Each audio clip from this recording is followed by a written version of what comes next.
Good morning, ladies and gentlemen. Thank you for coming here this morning. My name is Mark Sexton. I'm the Communications Coordinator for Alachua County, and I just wanted to let you know that we're very happy to have you here.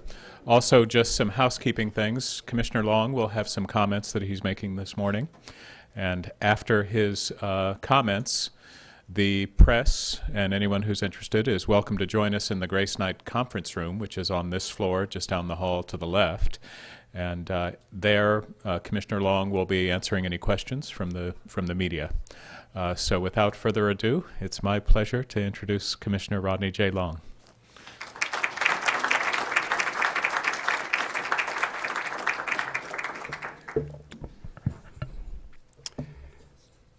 I'd like to thank each of you for joining me here today in the County Commission chambers, also for the viewers of Channel 12, and for those who are streaming video around the World Wide Web on this occasion. Many of you have asked me about my political plans for the future over the past year. You've asked whether or not I will seek a fourth term on the County Commission or whether or not I'll run for another political office. After much prayer with my family and my confidence and supporters and friends, I've decided that I will not seek re-election in November 2012 to the County Commission or no other public office. After nearly 22 years of civic, community, and public office, I am retiring. Today, I would like to share with you my experiences over the 32 years, my future professional plans, and how I plan to serve this community as I begin to transition back to the private sector. My community involvement began in 1978 as a 21-year-old disc jockey and business partner with Music Express of Gainesville, a mobile music company that evolved into several other business ventures, including nightclub entertainment, cable radios, and other ventures. One of my business partners, Wild Bill Feinberg, is here today, who started with me on this journey almost 32 years ago. And my other business partner, I don't see him here, Wayne Fields. You know, never in my wildest dreams did I think this relationship will lead to 32 years of civic, community, and public office. I want to thank my former partners for providing me with an opportunity that opened the door for me in civic, community, and in public service. My first community project in 1978 was to plan an event for our company to celebrate University of Florida's homecoming following the annual parade. I called that event a musical affair. This event showcased local talent, civic and political leaders, and University of Florida dignitaries, including Albert the Alligator. At the time, Albert was not married to Alberta.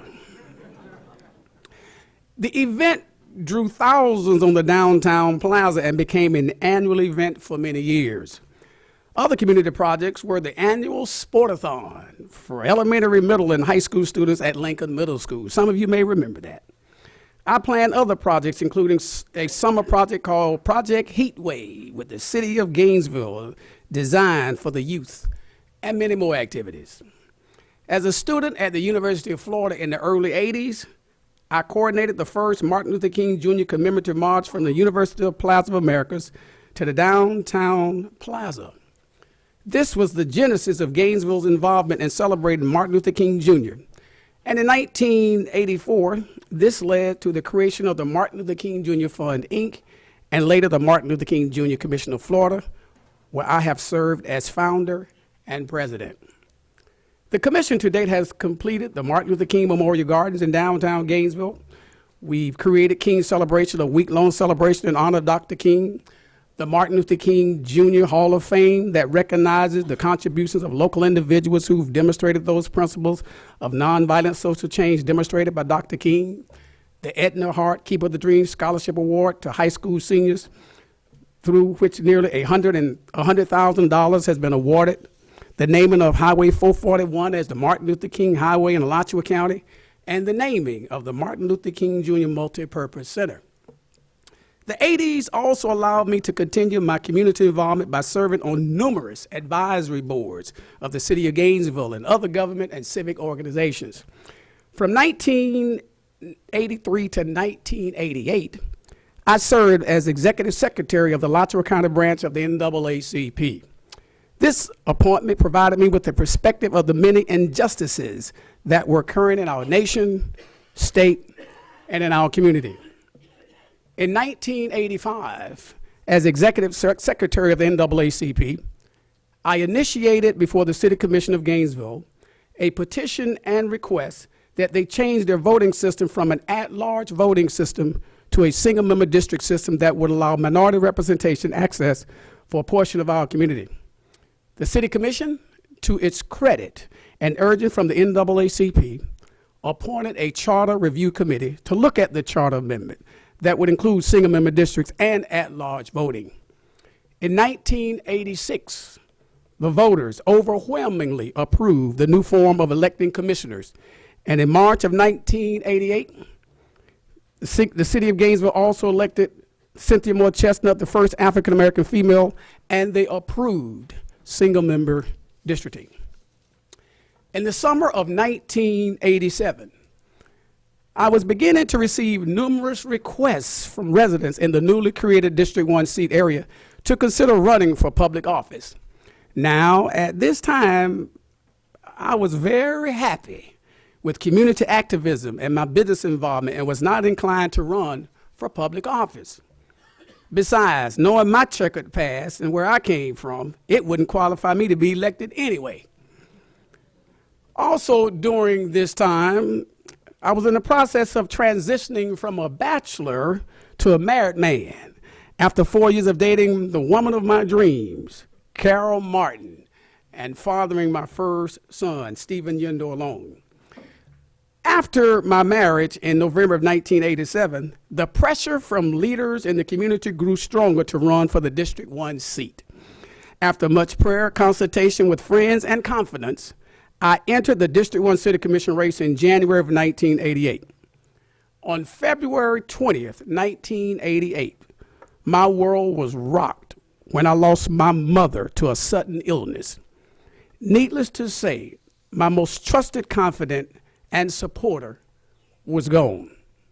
I considered dropping out of the race, but my wife, supporters, and friends encouraged me to stay in the race and to honor my mother by making a difference in our community. On March the 8th, 1988, I received 50.14% of the vote in a three-way race, becoming Gainesville's first single-member district commissioner. Okay, I'm elected to office. Now what? What should I do first?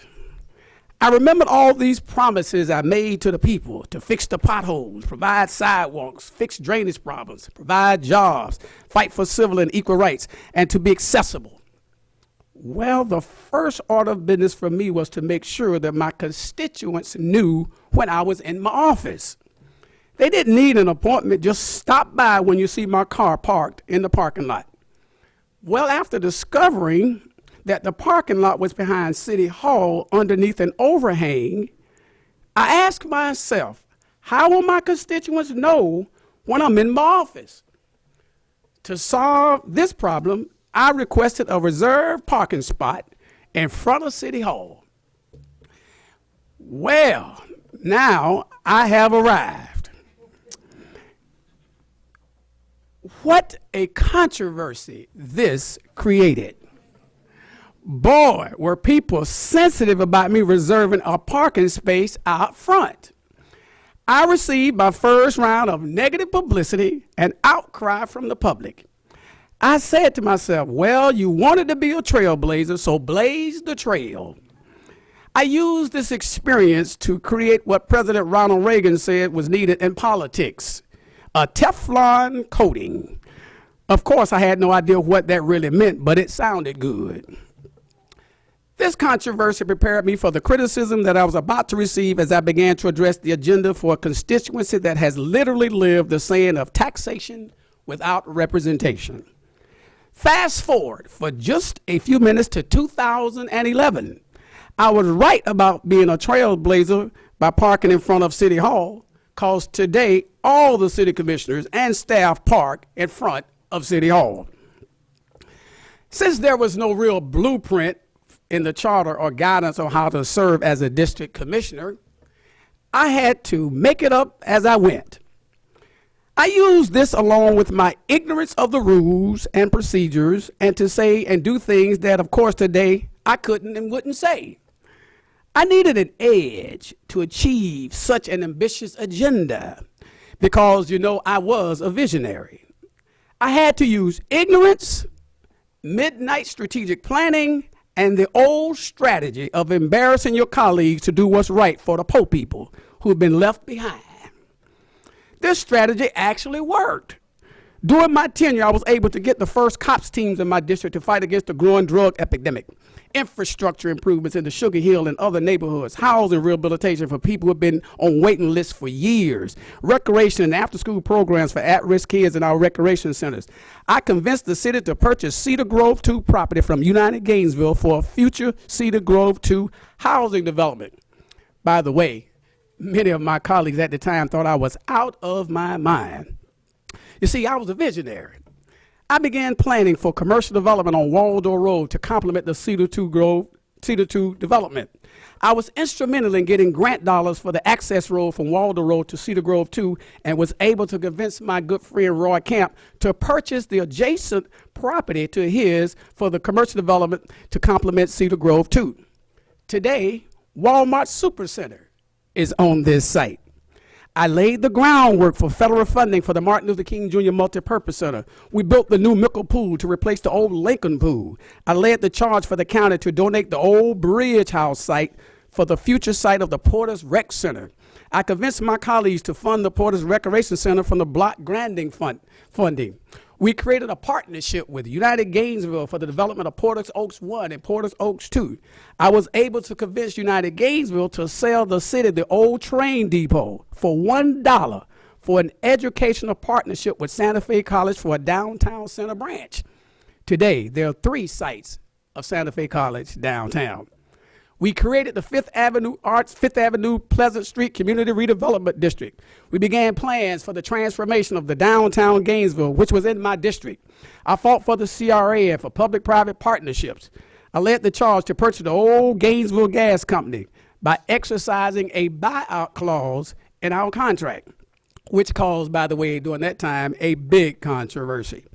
My goal was to provide a safer form of heating and cooking in the older neighborhoods in my district.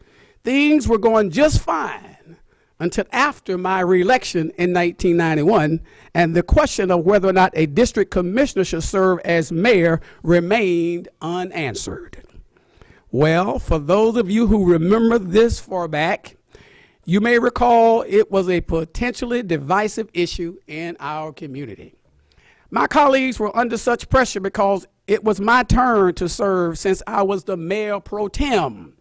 Several of my colleagues suggested that I was not mature enough to serve as mayor and that I was not a team player.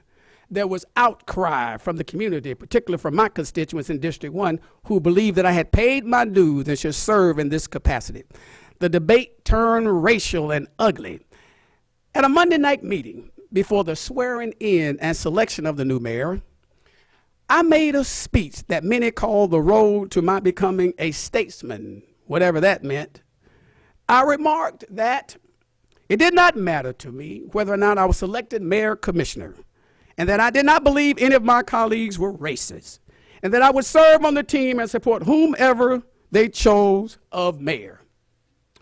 Within minutes, I was eminently qualified, mature, and of course, a statesman. As you know, I was chosen Gainesville's first single-member district commissioner. But as with all things in life, we find ourselves going through peaks and valleys, highs and lows, ups and downs, and good and bad. On August 11th, 1993, one of the darkest days in my life occurred when I was indicted by a federal grand jury on drug conspiracy charge for things that happened in my life prior to being elected. I was suspended from office without pay. My bail bonds license was suspended, and I was embarrassed, humiliated, ostracized by friends, peers, leaders, and left alone. The only persons I had was my family, a few close friends, and a newfound friend in Jesus Christ.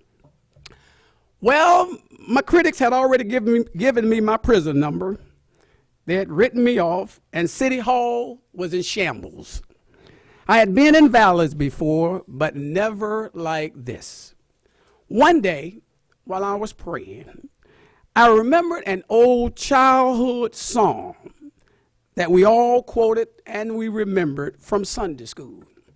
It was the 23rd Psalm, where it states, "The Lord is my shepherd.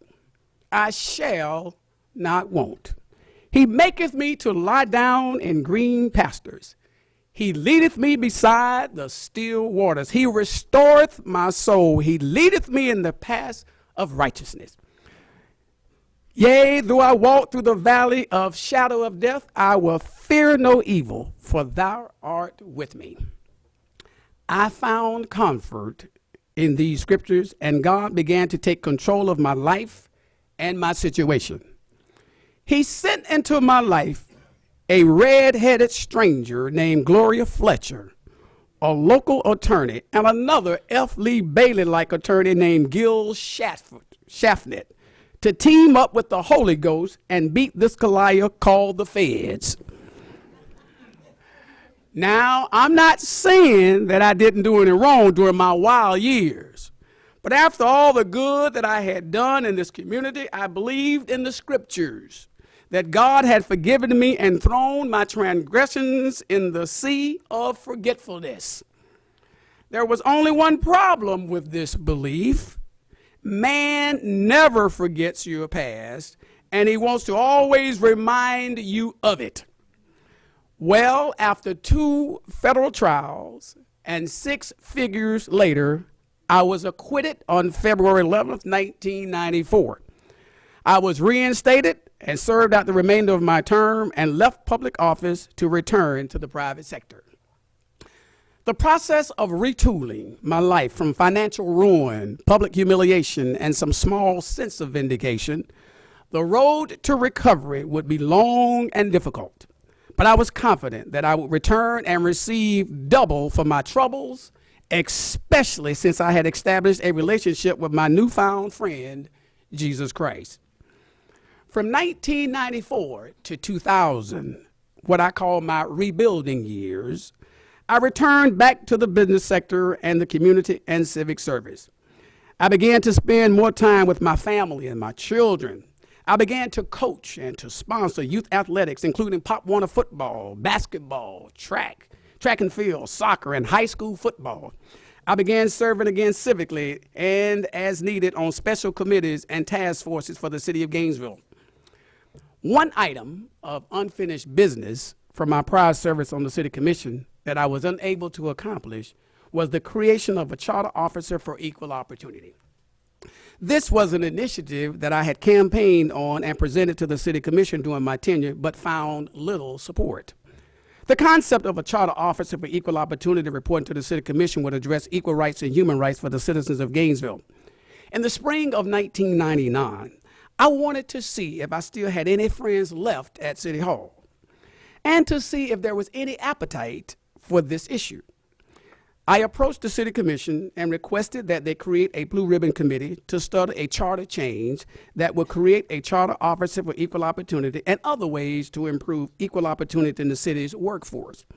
After several meetings and providing documentation as to why it was needed, a blue ribbon task force on equal opportunity was created, and I was selected as the chairman. This was my major civic commitment since my return to the private sector. Also during this period of time, I was approached by Charles Chestnut III and Tom Coward, 2 of my mentors, about running for the county commission. Well, I was not really ready to return to public office. I told them that I would have to get back with them no later than the spring of 2000 as to whether or not I would consider. Of course, Miss Long was not all that thrilled with sharing me again with the public. My boys weren't that excited either because they were more focused on sports and, girls, so it really didn't matter to them. In the spring of 2000, I announced my candidacy for the District 5 County Commission seat for the retiring Charles Chestnut III. Tom and Charles, they didn't tell me exactly what I was getting myself into. I quickly learned of the many constituencies that makes up a county-wide race. I quickly learned of growth versus no growth, partisan politics, forming coalition, networking, shaking hands, and kissing babies for real, and rural concerns, and who's the who in politics in Alachua County. After the primary election in August, I had a runoff election and a general election. I ended up being elected to the county commission in 2000 November.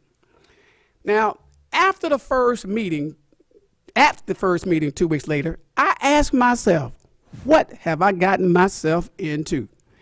The issues were enormous. Trying to catch up to speed was only a cliche, and trying to understand your new colleagues was challenging. County Manager Randy Reed and Attorney Dave Wagner were helpful in bringing me up to speed and to explain all the nuances of county government. My issues of poverty reduction, economic development, growth management seemed years away. Then Chairman Robert Hutchinson tried to educate me as to what to expect. The towering Dave Newport would always tell me, don't burn yourself out, it's a marathon. Penny Wheat was the iconic figure on the commission and was always the most prepared. And Commissioner Byler was greener than me, no pun intended. I decided that I needed to model my work ethic after Penny and to be better prepared than each of them before I opened my mouth and to learn the rules of engagement. After 2 years of the learning curve, I settled in. The elections of November 2002 brought about a change on the commission with the arrival of my colleague from the city of Gainesville, Cynthia Chestnut, and some guy named Lee Pinkerson. The dynamics of the commission changed somewhat. The issue of the day was comp plan and that we had gone too far. I was trusted and thrusted into the chairmanship position and was given the opportunity to test the rules of engagement that I had learned. During my early years, I became very involved with the Florida Association of Counties to learn my role as a county commissioner and to receive the training and skill sets needed to do my job. My involvement in the Florida Association of Counties led to my election as second vice president in 2004. Back at home, I began implementing my agenda of poverty reduction.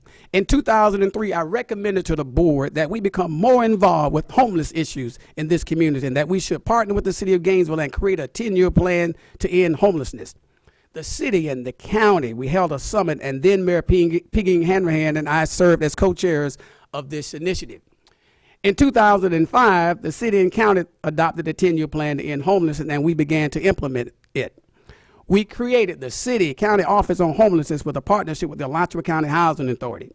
Our centerpiece of the 10-year plan is to construct a one-stop center that will house all the services needed to assist the homeless community. Well, it's still underway, and we haven't gotten all the way through 10 years, but we're still working with it. The city of Gainesville has taken the lead to construct the facility that will be hopefully open next year. Another one of my poverty reduction initiatives was a food security summit to address the growing need of hunger in our community. This initiative has led to the hunger abatement plan to address the growing need of hunger. I've initiated the county's annual Strike Out Hunger food drive held each November in recognition of National Hunger Month to raise much needed food for our citizens during the winter months. I am currently focused on ensuring that we find alternative means to incarcerating inmates at the jail through court alternatives and with an emphasis on diverting the mentally ill from the jail. We're working on initiatives that would create a path back to society for ex-offenders. It is our hope to ensure that through our No Wrong Door program, that ex-felons who return into our community will have the tools needed to become contributing members of our society. I've worked to ensure that our community agencies partner program, CAP funding, has increased to nearly 1% of our general revenue budget. This will allow these groups through public-private partnerships to address the many, many community needs. I'm honored to have championed the prescription discount card from the National Association of Counties that has saved our citizens over $1.3 million. I am most proud of championing the Plan East Gainesville initiative, the blueprint adopted by both the city and the county in their comprehensive plans for future development in East Gainesville and in downtown Gainesville. I look forward to the development of the Commerce Center at the current fairgrounds with a hotel and other much-needed commercial and residential development along the Waldo Road corridor. Having served 2 terms as chair of the county commission, 2 terms as president of the Florida Association of County, serving as chairman of several committees at the National Association of Counties, and recently being invited to the White House by President Obama to discuss issues of importance to county officials, it's time to leave. While I leave you, I want to leave you at the top of my game.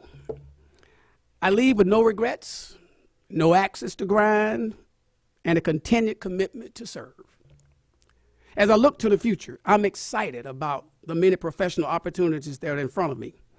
As I leave public life, I plan to return to the private sector for the second time and retool and grow my businesses to become debt-free and to once again give not only of my time to the causes I believe in, but my resources as well.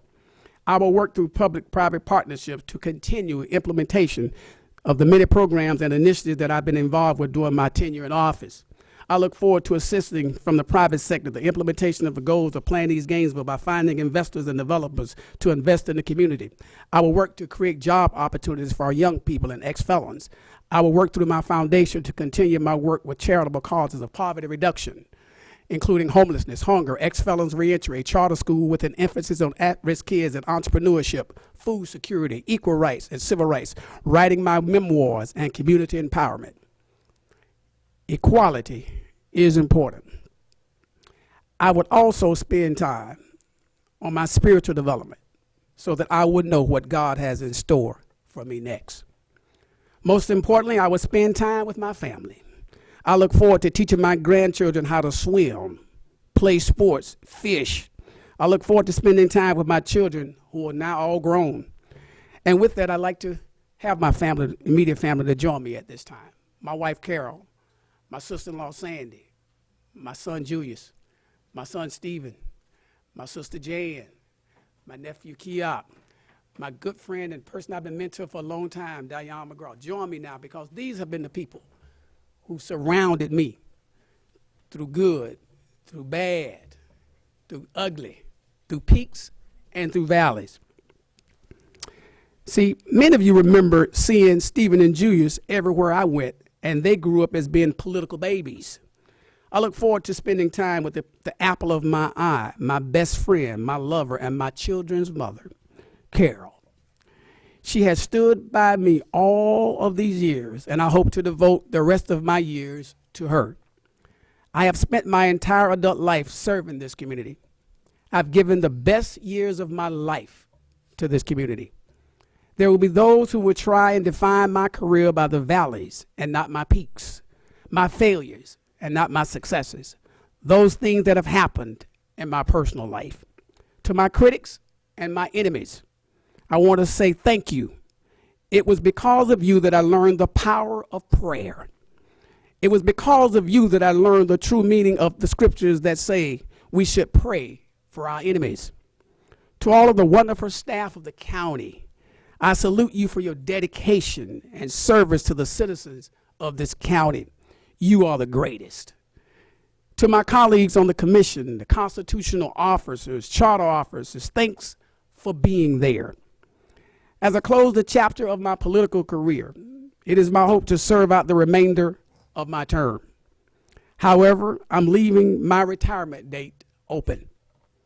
There will be no more retirement speeches from me. I have shared with you in my own words, my own legacy.